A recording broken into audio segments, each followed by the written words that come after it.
Hello viewers, இன்றைக்கி நம்ம பார்க்க போகிறது ஆலூ பரோட்டா. வாங்க அதுக்கு என்ன தேவையான பொருட்கள்னு பார்க்கலாம்.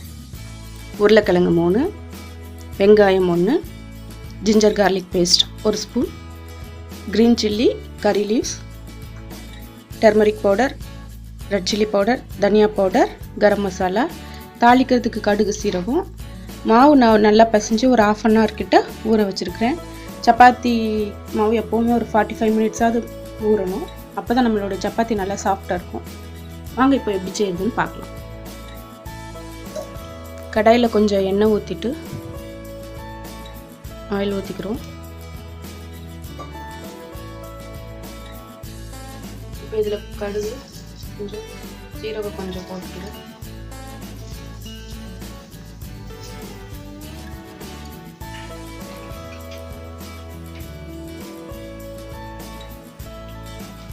கடுகு நல்லா பொரியட்டும்.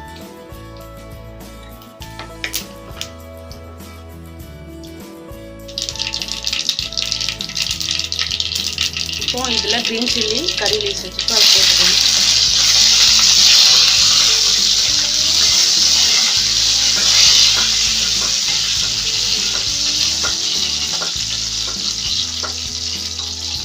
ஜிஞ்சர் கார்லிக் பேஸ்ட் போட்டுக்கலாம். ஆயிலே போட்டு அதோட ராஸ்மல் சீக்கிரமாகவும் போயிடும். அதோட ஃப்ளேவர் அந்த ஆயிலில் நல்லா இறங்கும் போது நம்மளுக்கு அந்த ஸ்பைசஸ் நல்லா கிடைக்கும். இப்போ பாருங்க, இதில் 1 கப் ஆனியன் வச்சுருந்தாலே ஒரு ஆனியன் அதை இதில் போட்டுடலாம்.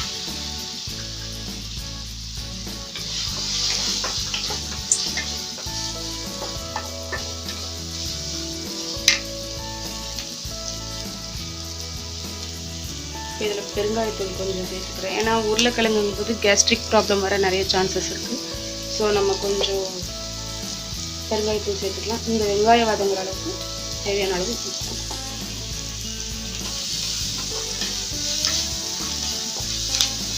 இந்த ஆனியன் நல்லா கோல்டன் ப்ரௌன் ஆகணும். அதுக்குள்ள அந்த உருளைக்கிழங்கு நம்மள பிசைஞ்சு வச்சுக்கலாம். அந்த மாதிரி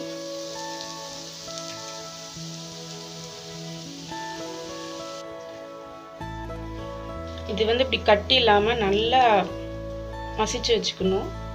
அப்போ தான் நமக்கு அது சப்பாத்திக்கு உள்ளே வைக்கும்போது நம்ம அதை திரட்டும் போது கரெக்டாக வரும். நல்லா கட்டி இல்லாமல் வச்சுக்கணும். பாருங்கள், நல்லா சாஃப்டாக இருக்குது. இது போதுமான அளவு. இப்போது இதில் வெங்காயத்தில் ஆனியன் நமக்கு நல்லா ஃப்ரை ஆகிடுச்சு. இதுக்கு நம்ம தேவையான ஸ்பைசஸ் ஆட் பண்ணிக்கலாம். இப்போ இதில் மஞ்சள்தூள்,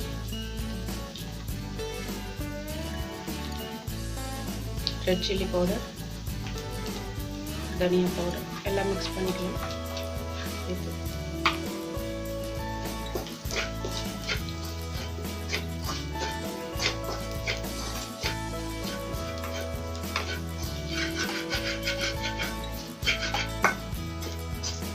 இப்போ இதில் மசிச்சு வச்சிருக்கோம் இல்லையா உருளைக்கிழங்கு, அதை போட போகிறோம்.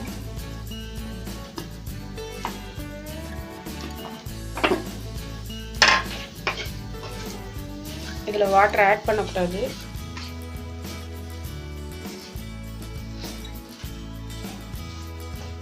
நான் உருளைக்கிழங்கு வேக வைக்கும் போதே ஒரு 1/2 salt அந்த மாதிரி போட்டு தான் வேக வச்சுருக்கேன். பட் ஆல்சோ இப்போ இன்னும் கொஞ்சம் ஒரு சால்ட் போட்டுக்கலாம். நம்ம போதுமான அளவு போட்டுக்கலாம்.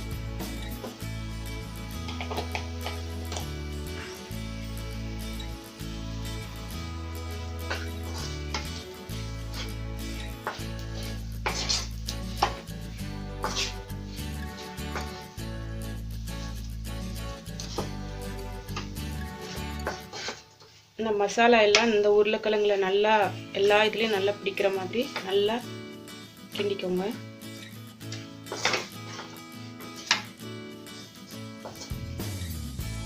இப்போ லாஸ்ட்டில் மேலே கரம் மசாலா லைட்டாக ஆட் பண்ணிவிட்டு நம்ம ஸ்டவ் ஆஃப் பண்ணிக்கலாம். இது போதுமானது. இது நல்லா ஆறட்டும். ஆறினோடனே நல்லா நம்ம பால்ஸ் மாதிரி சின்ன சின்ன பால்ஸாக பிடிச்சி வச்சுக்கலாம். இப்போ சப்பாத்திக்கு மாவு பிசைஞ்சு வச்சுருந்தோம் இல்லையா, அதை நல்லா உருண்டை பிடிச்சி வச்சுருக்கோம். நம்ம ரெடி பண்ணி வச்சுருந்த அந்த பூரணமும் இப்போ நல்லா நான் உருண்டை பிடிச்சி வச்சுருக்கேன். பாருங்கள், ஈஸியாக வரும் உருண்டை பிடிக்கிறதுக்கு. இப்போ அடுப்பில் தவா வச்சுருக்கிறேன். இப்போ எப்படி பண்ணுறலாம் பார்க்கலாம் வாங்க. இப்போது எப்படி உள்ளே அந்த பூரணம் பண்ணலான்னு நான் காட்டுறேன். நம்ம சப்பாத்தி மாவு நல்லா இப்படி பண்ணிவிட்டு வச்சுருக்கோம் பூரணம் அது சென்டரில் வச்சுட்டு நல்லா இப்படி கவர் பண்ணிக்கோங்க.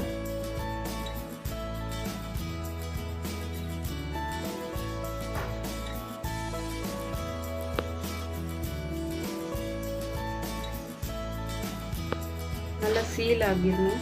அப்படின்னா தான் நமக்கு திரட்டும் போது வெளியில் வராது. ரொம்ப ப்ரெஸ் பண்ணக்கூடாது, லைட்டாக இப்படி பண்ணால் போதும். இன்னொரு தடவை காட்டிடுறேன். இது ரொம்ப ஈஸியாக தான் இருக்கும், நீங்கள் ட்ரை பண்ணி பாருங்கள். வீட்லேயே பிரேக்ஃபாஸ்ட் ரொம்ப நல்லாயிருக்கும். ஒரு கிண்ணம் மாதிரி பண்ணிவிட்டு உள்ளே வச்சுட்டு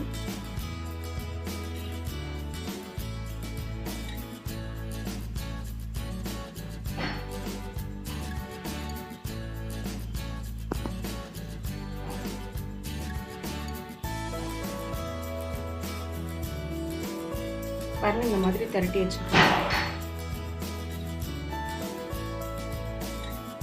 இப்போ இந்த மாவில் நல்லா டிப் பண்ணிட்டு ரொம்ப ப்ரெஸ் பண்ணக்கூடாது, லைட்டாக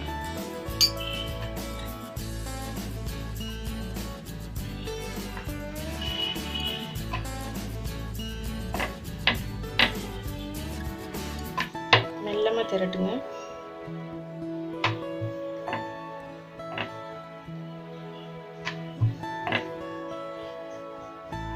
நமக்கு அந்த உள்ள பூரணம் தெரியுது, பட் அது வெளியில் வந்துடாது, நீங்கள் பயப்பட வேண்டாம்.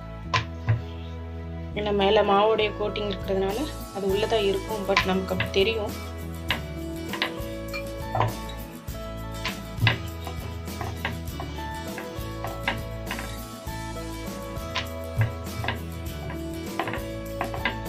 இதுக்கு எந்த ஒரு சைடிஷும் தேவைப்படாது, அப்படியே சாப்பிட்லாம்.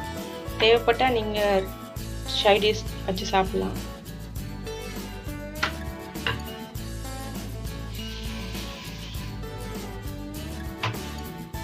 பார்த்தீங்கன்னா தெரியும்.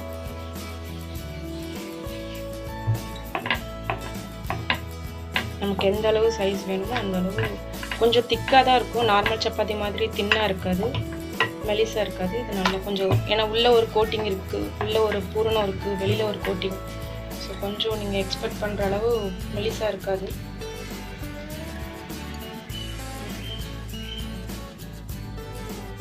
பார்த்தீங்கன்னா நான் அந்த மாதிரி திரட்டி வச்சுருக்கிறேன். இது இப்போ எப்படி போட்டு எடுக்கலான்னு பார்க்கலாம்.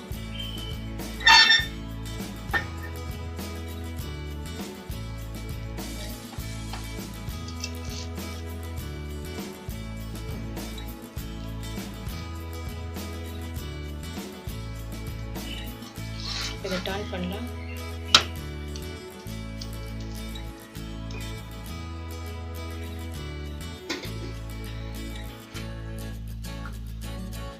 இது மேலே கொஞ்சம் பட்டர் தடவிக்கிறேன்.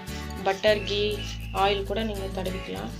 ஆனால் பார்த்தீங்கன்னா ஒன் சைட் டர்ன் பண்ண பிறகு தான் அந்த சைட் நம்ம பட்டரோ ஆயிலோ கீயோ இதனால் அப்ளை பண்ணணும். அப்படி டைரெக்டாக நம்ம போட்ட உடனே நம்ம அப்ளை பண்ணோன்னா அது ஒழுங்காக குக் ஆகாது சப்பாத்தி. இப்படி ரைட் கிளியர்.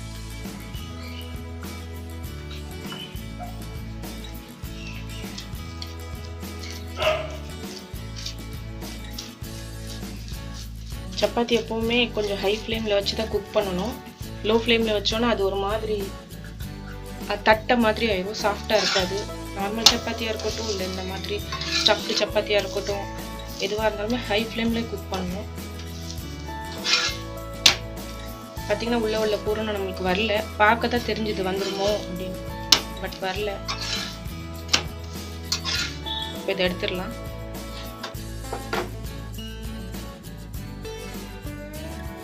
சப்பாத்தி பாருங்க, நான் ஸ்டவ் ஹை போடுறதுக்கு முன்னால் நம்ம ஸ்டவ்வை வச்சுட்டு இப்போ ஹையாக வச்சுக்கலாம்.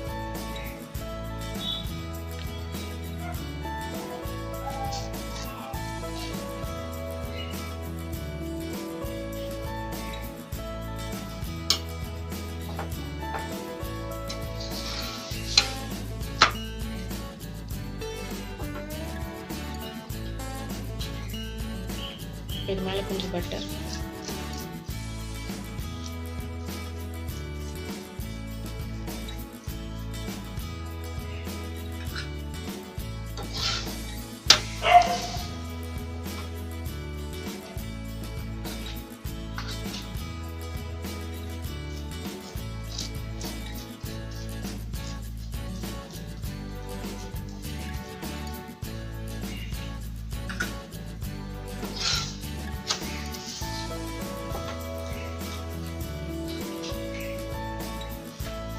எதுக்காக பட்டர் கீ இதுக்கு மேலே ரொம்ப அப்ளை பண்ணுறோன்னு பார்த்தீங்கன்னா, நம்ம இது அப்படியே சாப்பிட போகிறதுனால கொஞ்சம் ட்ரையாக இருந்தால் சாப்பிட ஆகாது. அதுக்காக நம்ம பட்டர் கீ அப்ளை பண்ணோன்னா சாப்பிட்றதுக்கு நம்மளுக்கு கொஞ்சம் நல்லாயிருக்கும். அதுக்காக தான்.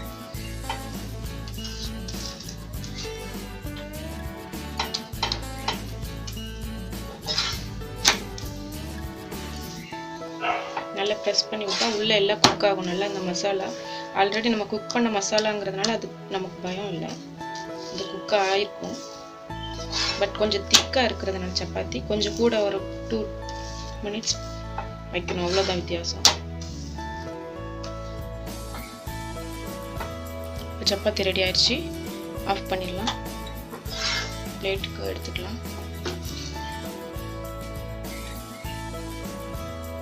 இப்போ நம்மளுடைய ஆலு பரோட்டா தயாராகிடுச்சு. நீங்களும் இதை ட்ரை பண்ணி பாருங்கள். இது ரொம்ப சிம்பிளான டிஷ் தான். சைட் டிஷ் அது இதுன்னு ரொம்ப தேவைப்படாது, அப்படியே சாப்பிட்லாம். டிஃபன் பாக்ஸ் பேக் பண்ணுறதுக்கு ரொம்ப சரியாக இருக்கும் இது. நீங்களும் இதை உங்கள் வீட்டில் ட்ரை பண்ணி பாருங்கள். பிடிச்சிருந்தால் லைக் பண்ணுங்கள், ஷேர் பண்ணுங்கள், சப்ஸ்கிரைப் பண்ணுங்கள். Thank you so much.